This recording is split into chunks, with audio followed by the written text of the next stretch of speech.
What's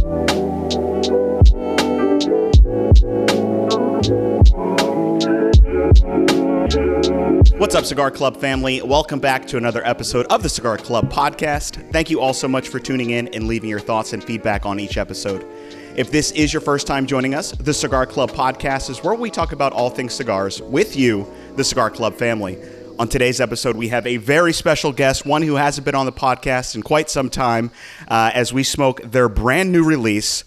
So before we hop in, let me introduce the founder and owner of Black Star Line Cigars, Eric Bay. How are we? How you been? I'm doing Thank you great, for coming back to us. I think it's been like 2 years since we had you on.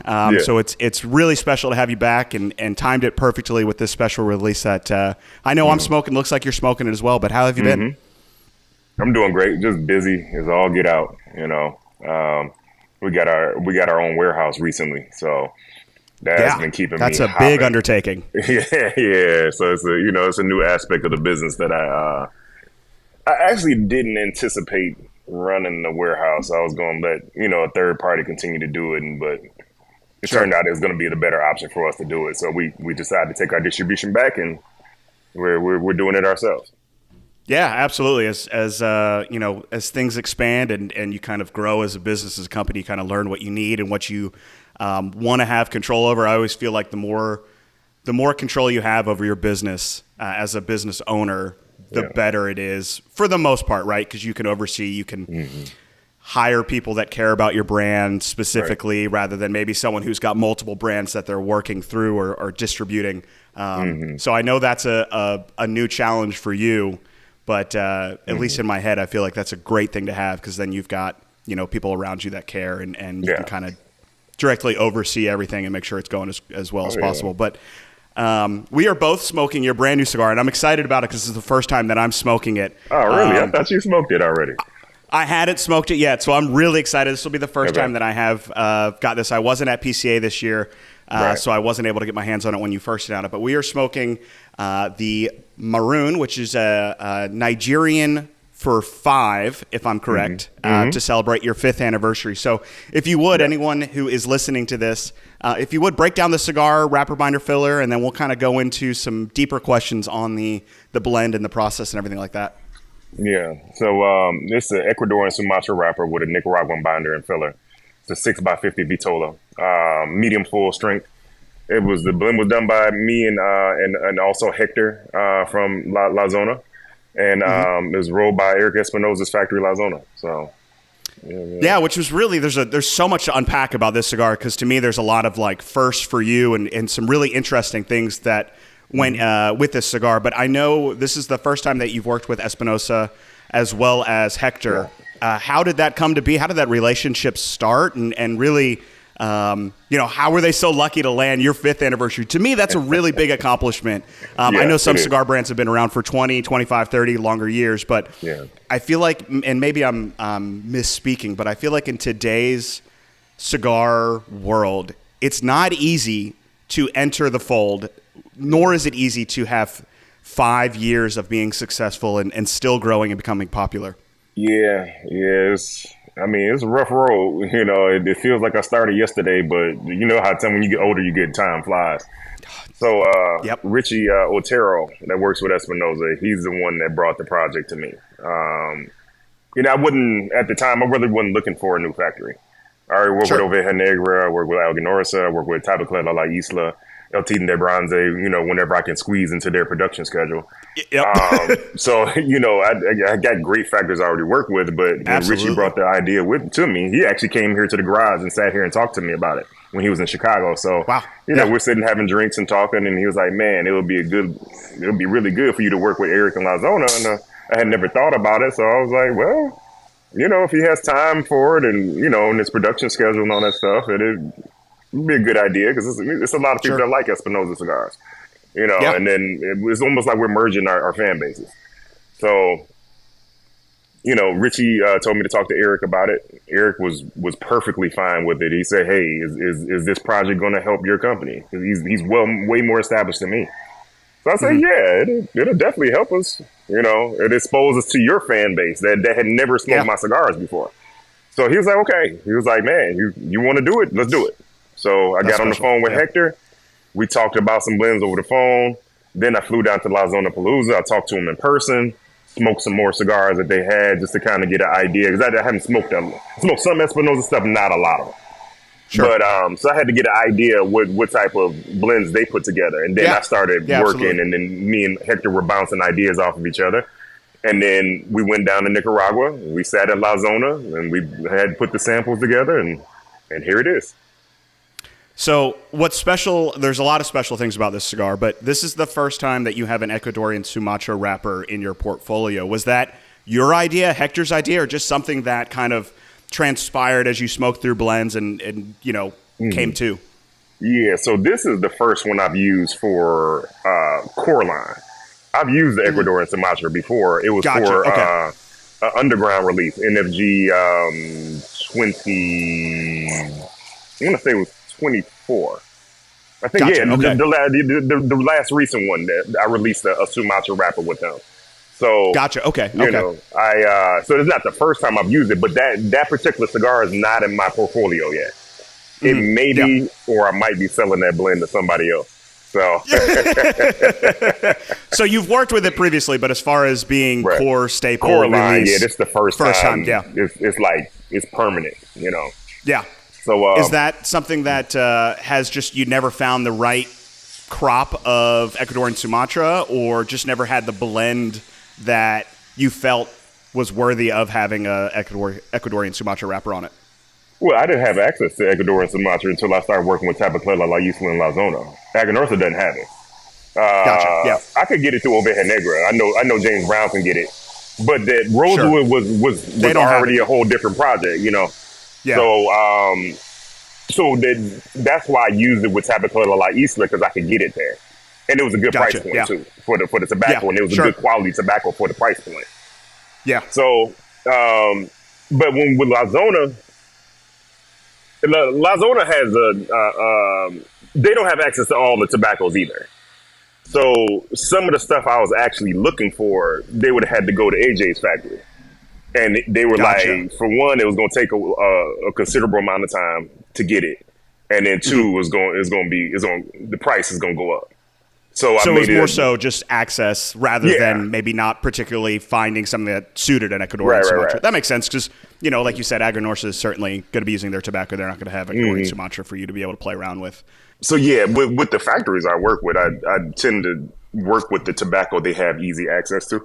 Excuse me. So, because I could source tobacco in, like I could source an Ecuadorian Sumatra into Aganorsa, but it's gonna cost. It's gonna cost, but also you kind of want something that they're comfortable working with as well. Yeah. Their blenders know how that leave works, how it will work in a blend after being on the resting for 6 months or whatever it may be. So that makes sense. I going into it, when I'd read or saw that you didn't have one in your core line, I thought maybe there was just something about Ecuadorian Sumatra that was maybe difficult to work with, or something that you just didn't like about it, and then found a blend that worked with. But the simplest answer usually is the one that makes most sense, is just didn't have access to it. Yeah. So that's the same thing with Connecticut broadleaf. Like it's Connecticut broadleaf on Mr. Fahrenheit. Aganorsa doesn't have it. I could get it through Oveja Negra, but I chose to get it from Tabaclela La Isla. So it's the same concept. Sure. Yeah. No, absolutely. Yeah. It's we've been fortunate enough to work with Ostos for a lot of blends, and going down to his factory. It's certainly a playground when he's able to source tobacco, and it's not necessarily like Aganorsa has Aganorsa tobacco, right? Where he can kind of get whatever he wants or whatever you want. I mean, literally just going across the street to the factory or the tobacco distribution or whatever it's called. You got a bee chasing you? I'm going to say, while you're talking, I got the pleasure of a bee coming and trying to get on the podcast. I'm trying to keep it straight, let you swing at the bee. Camera could just focus on me, but I'm dying over here. So it's fun working with La Isla because of that ability to kind of get whatever you want, and it works, it doesn't work. But as you were saying, so you were working with Hector, and I was reading up on previous interviews that you had done, and you talked briefly about how you were able to take away some things that the Espinosas and Hector were able to kind of introduce to you, or you learned from them. Are you able to go into any more detail on kind of some of those takeaways that you had working with a new factory, working with a new family, a new blender that maybe you hadn't encountered in other factories or with working with other blenders for? Yeah, it wasn't like it was totally different. It was kind of like each blender like reinforced kind of the similar ideas, just little tweaks here and there. It wasn't anything like dramatic. Sure. That was just like mind blowing. But it let me know that, like, oh wow, how have I never thought about it let me know that talking to Harold at Aganorsa, or talking to James Brown, or talking to Ostos over there, or Hector, that they all know what they're doing because they all have similar styles. You know what I'm saying? Mm-hmm. But it's not, nothing too dramatic. But everybody has a little tweak here and there that they personally like to do. Sure. Mm-hmm. Yeah, it's the one thing that I've we've started to work with other factories and other blenders is, everyone's got a similar approach, but then as you get down to the finer details, they have just a slightly different way that they will approach a blend or recommend a blend or tweak a blend. And it's just interesting to me, obviously I haven't been to, Ostos is the only factory that I've had the ability to go to currently, so I haven't been able to see the inner workings of other factories. So I like to pick people's brains and kind of see what other factories or blenders, as you sit down and smoke with them, come up with the blend, kind of their thought process behind things. But if you would, I love the name of it. I think I do a lot of, we have our customs line where we kind of develop the name and the story behind the name to go with our cigars. And so to me, one of the most difficult things for that project is coming up with unique names that have meaning and have a representation. So a name like this is extra special when it's got heritage to it, when it has culture to it. If you could talk a little bit, and obviously your brand itself has a story behind it as well. But for Maroon, could you talk a little bit more about the story, the idea behind it, and how you came upon it? Yeah. So the band was designed by Cigar Dojo. So what we were trying to do was pay homage to Warwich. So this band is very similar to the Warwich band. And the reason why we're paying homage to the Warwich is because, Warwich became the flagship of the company. Yeah. So it's our 5th year anniversary. So we was like, we got to pay homage to it. So now the name Maroon is from the Yoruba tribe from Nigeria. So and Maroon simply means 5. So that's what, it's a catchy name. It's different. It has a 5-point star on there to represent 5 years. So yeah, I didn't go really real deep into it. I just wanted to name it 5, but I wanted to do it in another language.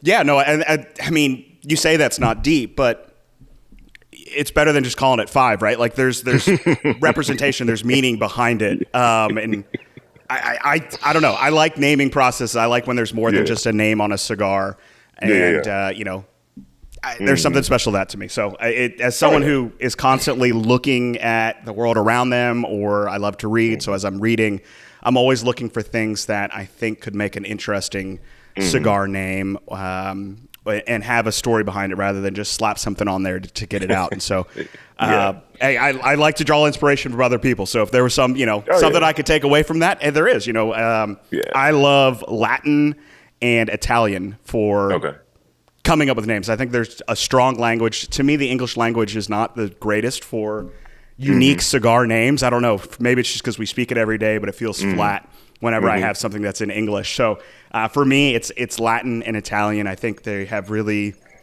unique ways of expressing what we just commonly say. So for instance, our August customs coming up is called Ad Astra, which is Latin to the stars, and it's made with Omar from Fratello. So I pulled in his NASA background, but Ad Astra just sounds so much better than saying to the stars on a cigar band. So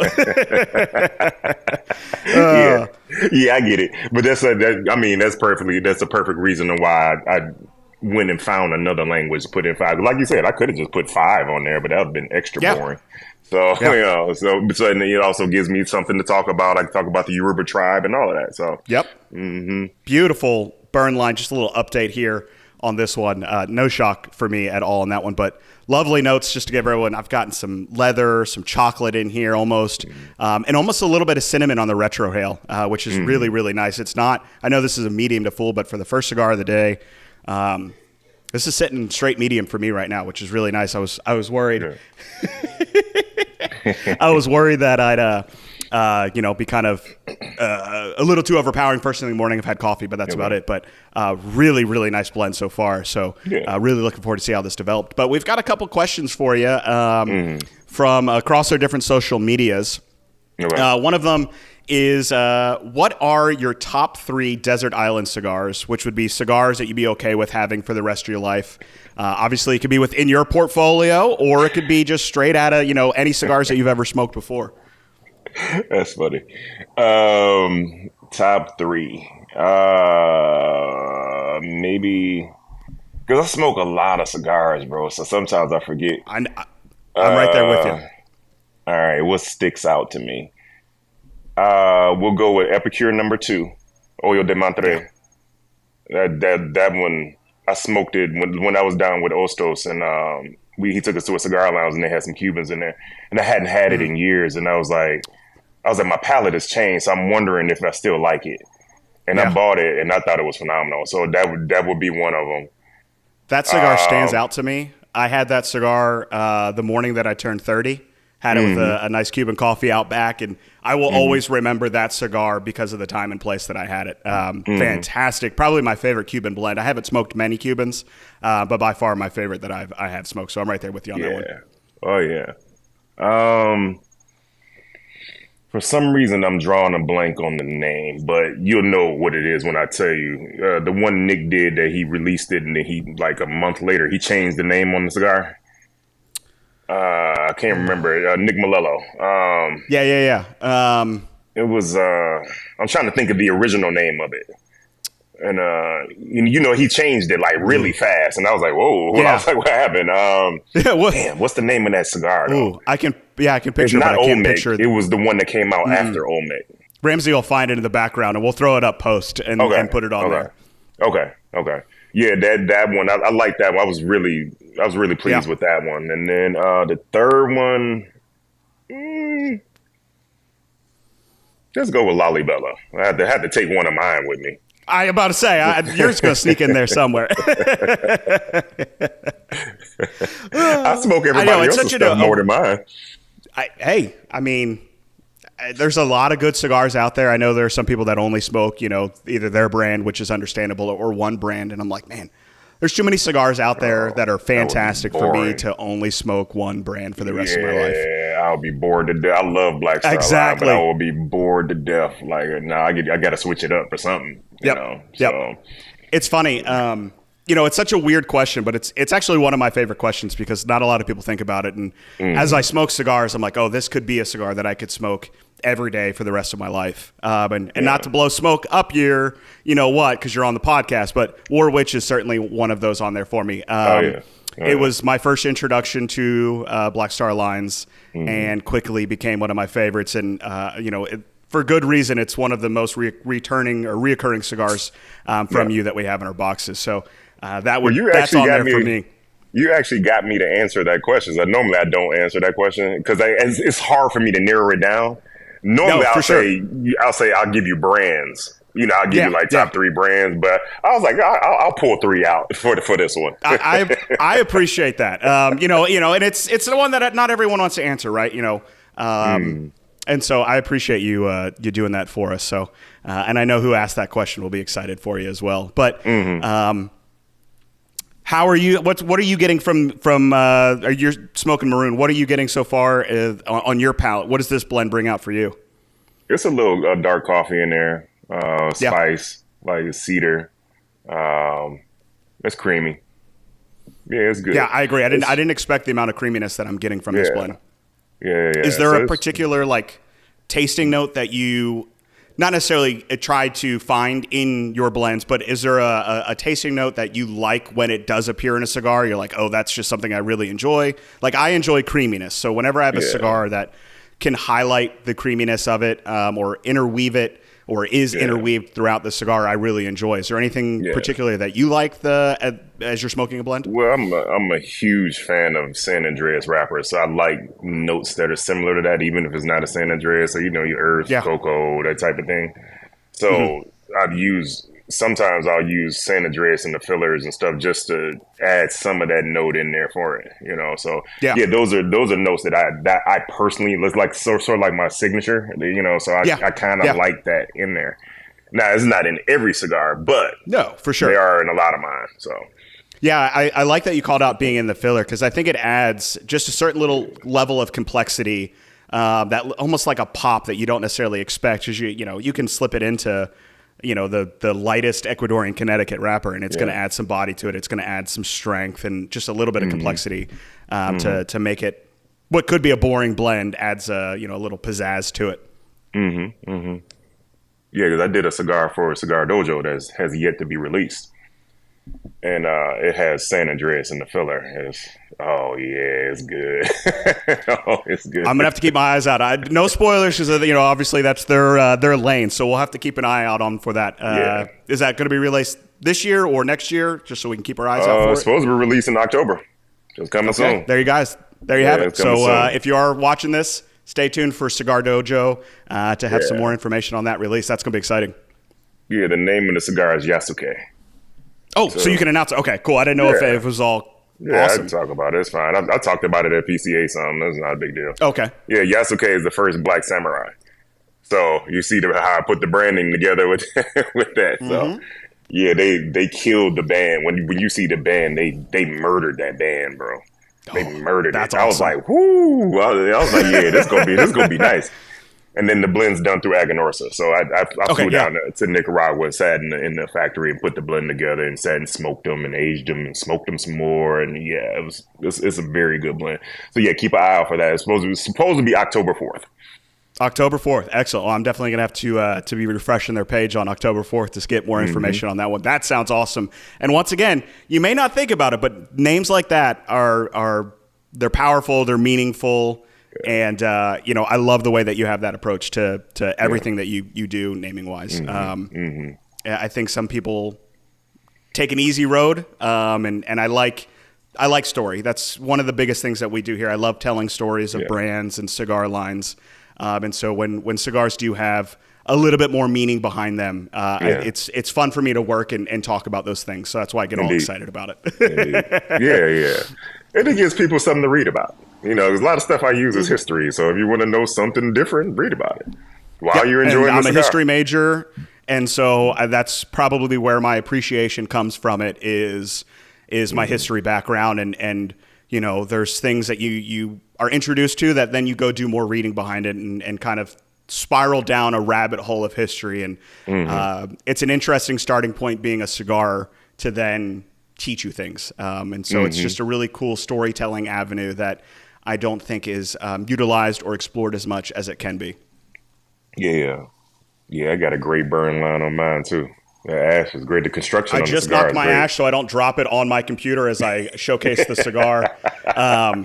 But yeah, incredible burn line, incredible draw. I mean, everything about this cigar is 5-year worthy of representing, the brand. So, which I didn't expect any other way, but it's reassuring, I imagine, to hear the praise and the head nod of, this is special.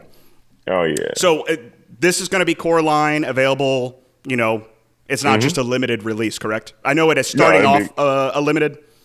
No, it's core line. It's core line. We're going to continue. We're going to at La Zona Palooza in November. We're going to give everybody a sample of the Robusto size. It's going to be a 5x50 with a box press and closed foot. So that'll be because I know you did a Corona Gorda specifically for Oakland Tobacconists. Oakland. Okay, so that had the closed foot to it as well. Too. Yeah. Yep. I was reading that it was the kind of the collab between both of you on that one. So you are. I was going to follow up with doing other Vitolas for this. I think a closed foot would be really, really nice. This wrapper is phenomenal. So having that little closed foot makes it look unique, but you get a kind of a little bit taste of that wrapper on the initial light. So that's going to be really cool. Is it like a a solid closed foot or kind of a loose closed foot? Because I've had some It'll be closed solid. foots where I draw through it and there's nothing. Yeah, we're gonna do a solid. Love it. Love it. Yeah. So yeah, but Oakland Tobacconist, he reached out. He wanted to do a project with me, and I was like, well, the timeline he was talking about for me to blend a whole new cigar, I was like, man, that's not gonna work. I can't work that fast. But I was like, but then so I initially told him no. I didn't have anything. Then we were texting back and forth, me and Eric. And then I got in the shower and I was thinking about it, and I was like, you know what, though? I was like, Maroon is getting ready to be rolled now, and the blend is already done. You can get a special size of it. So I pitched that to him, and he was like, man, you would let me get in on your 5-year anniversary? I was like, bro, That's if you special. want, I'm offering it to you. You know? And so yeah, he wanted a 6.5 by I think it's 6.5 by 48, if I remember it was, with a closed foot and his box press.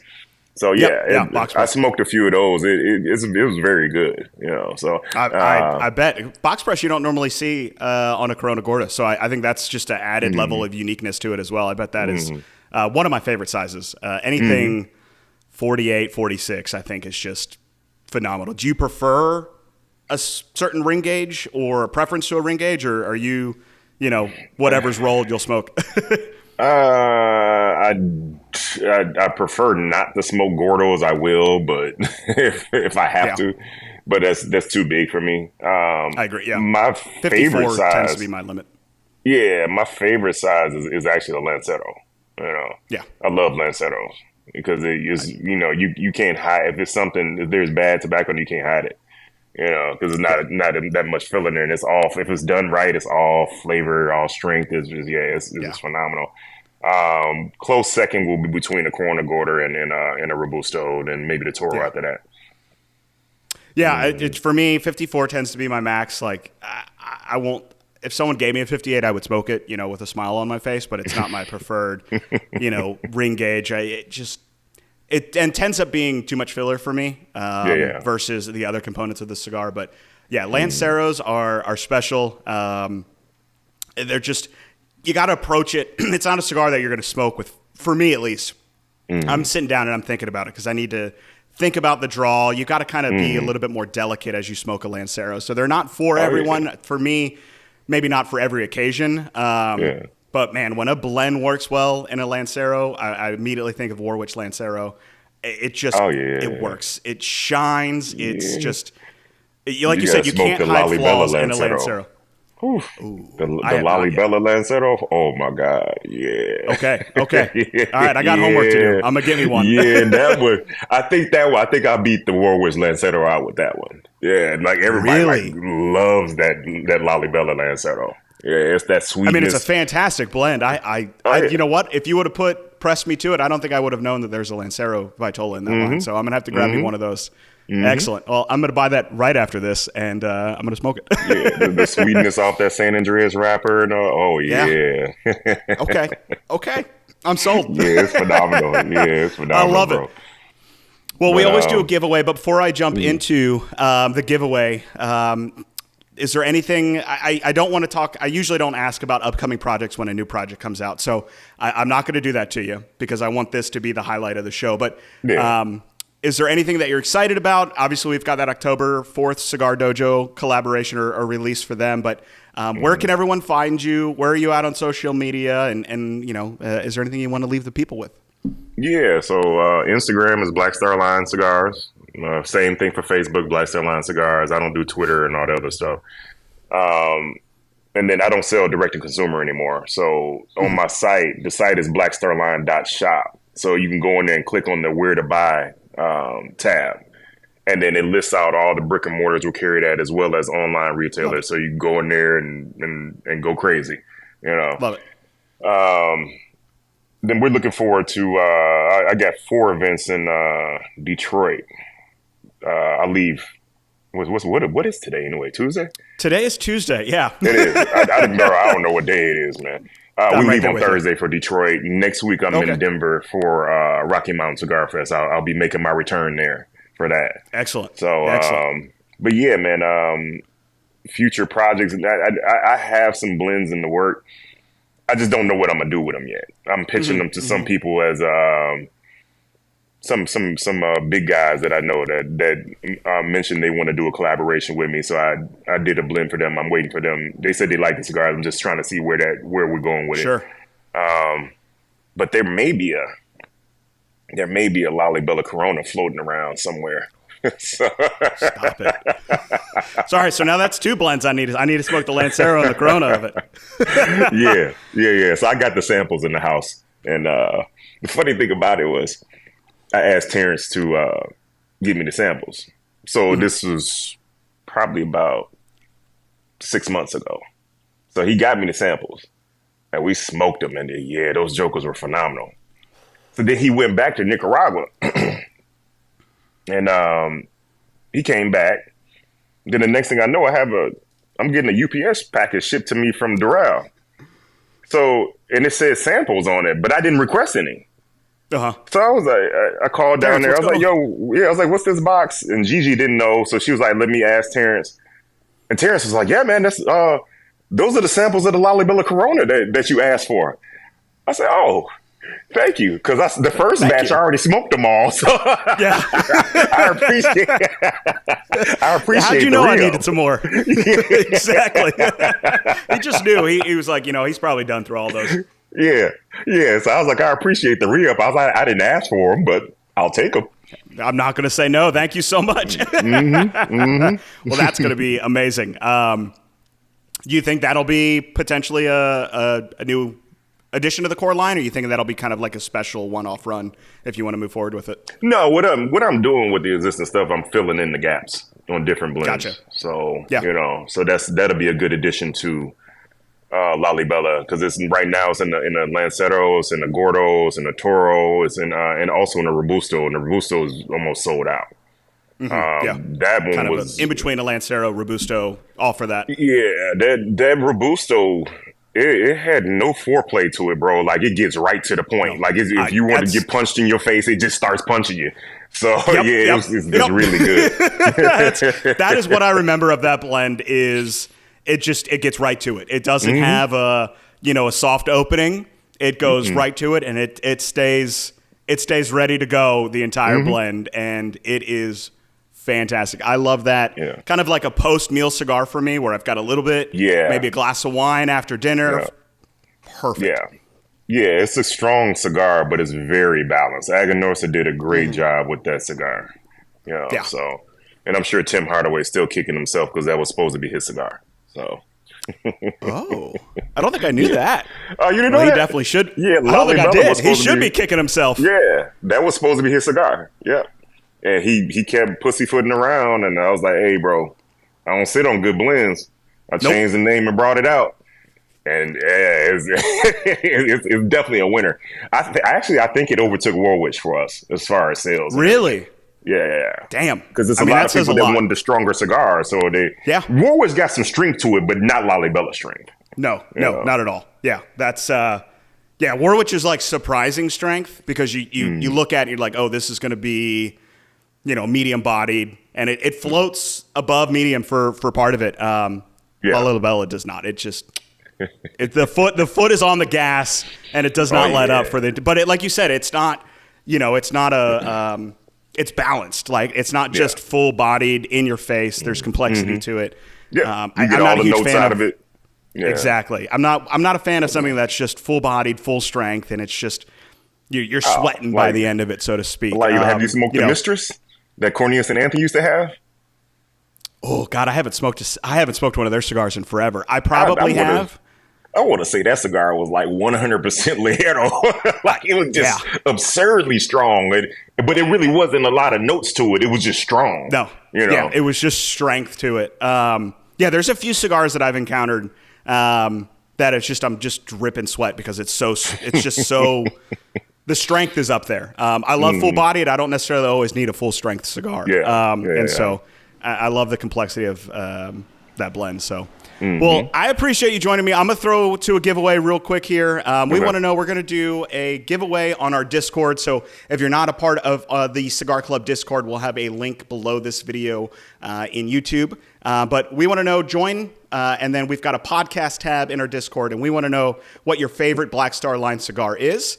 And then we're going to go a week later, we're going to randomize it, and we're going to select a winner, and we're going to send you our June Black Box. Our June Black Box had the Warped El Oso 10th anniversary, League of Fat Bastards Robusto in it, the Principal Time to Burn Maduro, as well as the Wildfire B-Side Churchill. So head over to our Discord in the podcast tab. Let us know your favorite Black Star line cigar, and we're going to randomly select a winner to send out that June Black Box too. But Eric, thank you again for joining us back here on the Cigar Club podcast. It is a pleasure to sit down and talk with you. You are always smile ear to ear, jovial, and just a great person to talk to, great friend. So thank you for joining us. Thank you for letting us carry your amazing cigars in our boxes. And it's wonderful to sit down and talk with you. Are you going to be at PCA 2025?